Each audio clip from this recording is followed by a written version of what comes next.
What's up internet, here we go again. Kali ini kita akan membahas alur sebuah film yang berjudul Aporia. Film ini menceritakan tentang seorang gadis yang terjebak di dalam sebuah lubang dengan seorang pria yang gak dikenalinya. Kejadian ini pun terjadi akibat mereka dikejar oleh sekelompok orang bersenjata lengkap. Lantas bagaimanakah cerita selengkapnya? Langsung aja kita masuk ke dalam alur ceritanya.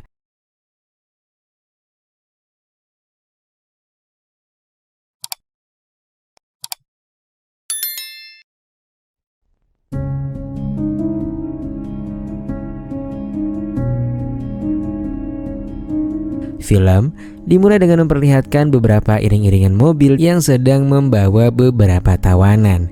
Para tawanan itu juga dijaga ketat oleh sekelompok pria yang dilengkapi senjata lengkap. Dan di sini mereka semua sama sekali nggak tahu akan dibawa kemana. Saat itu seorang pria bernama Arvin merasa kalau mereka semua akan segera dihabisi setelah sampai di tempat tujuan.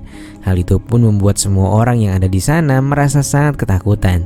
Namun Arvin sendiri meminta kepada semua orang untuk tetap tenang dan mencoba melawan kelompok itu di saat mereka sudah diturunkan nantinya. Namun sialnya ada seorang tawanan yang mencoba melarikan diri saat di perjalanan. Dan hal itu pun membuatnya harus dibidik di bagian kakinya.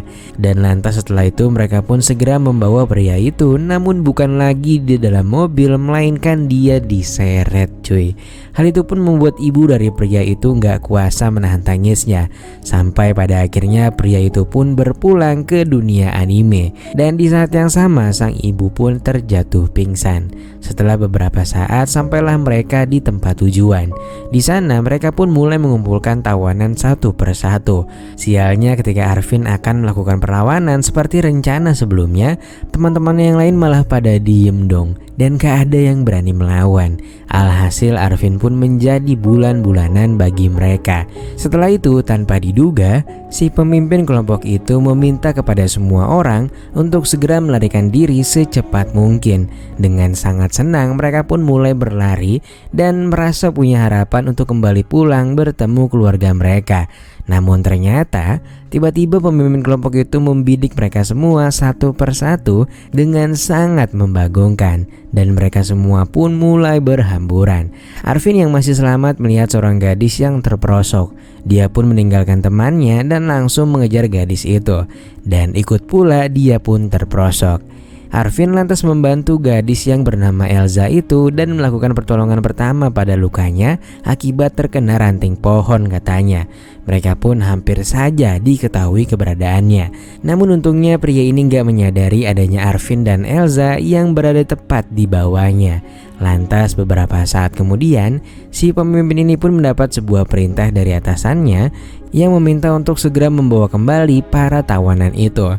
Namun di sini si pemimpin itu pun cuek-cuek aja. Sementara itu di sisi lain, Arvin dan Elza pun mencoba mencari jalan ke atas. Pria itu juga mencoba membuat jalan untuk naik ke atas. Namun sayangnya tanah tersebut sangat keras untuk dilubangi. Sampai pada akhirnya Arvin pun mulai menyadari bahwa saat itu dia dan Elza sudah benar-benar terjebak di sana. Di malam harinya teman Arvin yang tadi sempat ditinggalkannya dan memilih untuk mengejar Elza tiba-tiba aja muncul. Karena sakit hati dia pun mendesak Arvin kalau nanti dia akan memberitahukan kepada para kelompok itu bahwa Arvin dan Elza berada di lubang ini. Pria itu juga bilang kalau Arvin telah tega meninggalkan mereka semua sebelumnya. Namun untungnya hal itu hanyalah mimpi buruknya aja, yang tentunya membuatnya seketika menjadi lega. Dia lalu menemukan sebuah korek dari kantong celana temannya yang sebelumnya juga terjatuh di lubang itu. Arvin lantas mulai membuat perapian untuk sekedar menghangatkan diri. Esok harinya Arvin mulai mengumpulkan beberapa kayu yang ada di sana. Rencananya kayu itu akan dia gunakan sebagai alat agar bisa naik ke atas. Elza pun menanyakan kepada Arvin apakah rencananya ini akan berjalan mulus. Dengan sangat yakin Arvin pun mengatakan kepada Elza kalau mereka harus mencobanya terlebih dahulu untuk mengetahui keberhasilannya itu. Setelah selesai merakit, Arvin mengambil pakaian dari temannya dan juga miliknya untuk dijadikan sebagai tali. Dia kemudian melemparkan kayu rakitannya itu ke atas. Dengan wajah sumringah, dia pun sangat yakin kali ini usahanya akan berjalan mulus. Elza menawarkan diri untuk naik terlebih dahulu karena dia yakin dengan tubuhnya yang lebih ringan, kayu itu lebih bisa menahan beban. Namun di sini Arvin malah menolak dan mengatakan bahwa dia yang akan memanjat terlebih dulu. Dia lantas mencoba menaiki tali itu dengan berhati-hati.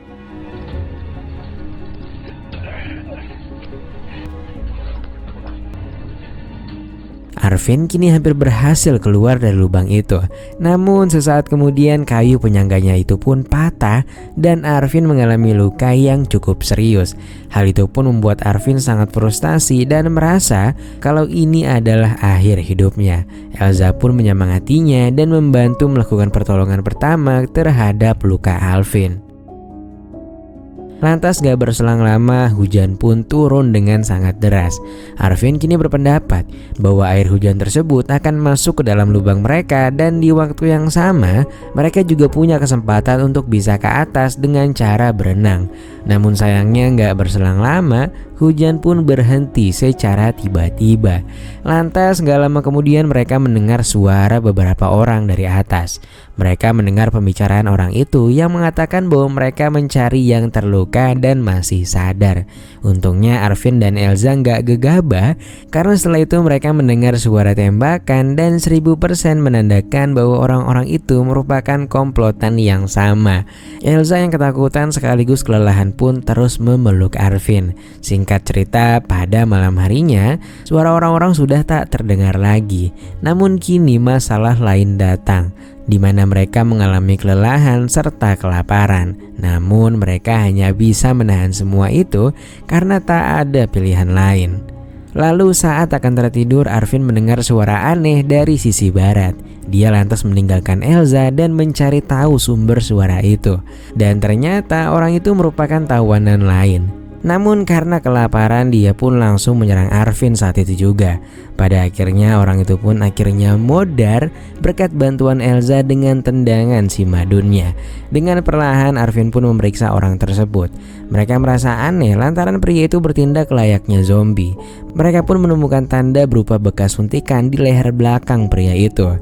Arvin langsung sadar kalau mereka semua sebenarnya merupakan percobaan dari sebuah lab. Namun entah karena apa mereka pun dilepaskan di pegunungan yang gak berpenghuni. Elza pun mengatakan bahwa mungkin saja mereka merupakan percobaan yang gagal. Dia pun langsung parno dan meminta Arvin untuk memeriksa lehernya. Arvin pun berkata bahwa gak ada bekas apapun di sana. Sementara itu saat bergantian memeriksa, Elza pun melihat bekas sesuatu pada Arvin. Namun saat ditanya, Elza pun berbohong dan bilang semua baik-baik aja. Di keesokan harinya, Elza pun terbangun setelah dia bermimpi buruk. Saat itu Arvin merasa sangat lapar dan dia pun langsung meminum air yang ada di kubangan. Dia juga membuat Elza sangat kaget karena menyantap sebuah katak dengan sangat lahap. Elza pun merasa bahwa mungkin Arvin sudah terinfeksi. Pria itu juga menawarinya makan bersama, namun dia menolak dan langsung mual-mual saat itu juga. Lantas gak lama kemudian hujan kembali turun dengan sangat deras. Hal itu pun membuat Elza melupakan sejenak keanehan Arvin dan kembali memiliki harapan untuk bisa keluar dari lubang yang membagongkan ini. Lantas di saat yang bersamaan, Arvin tiba-tiba aja mengalami kejang dan area matanya kini berwarna hitam pekat. Tepat seperti pria misterius yang dilihatnya semalam. Dengan sisa tenaga, Elza pun berusaha untuk menyadarkannya. Sampai pada akhirnya Arvin pun mengeluarkan lendir dan sesaat kemudian dia pun kembali tersadar. Arvin langsung bertanya kenapa dia sebelumnya. Dan Elza lagi-lagi berbohong dan mengatakan bahwa dia baru saja terjatuh. Rupanya saat Arvin mengalami keanehan itu, dia nggak sadar dan nggak pernah tahu apa yang terjadi pada dirinya. Hujan kini semakin deras dan air juga tergenang semakin tinggi. Mereka pun mencoba merangkak naik dengan berpegangan pada akar-akar kecil.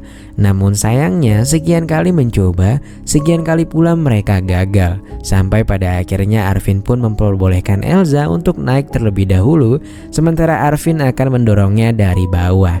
Pada akhirnya Elza pun berhasil naik dan dia memutuskan untuk meninggalkan Arvin karena takut akan membahayakan dirinya jika dia harus membantu Arvin.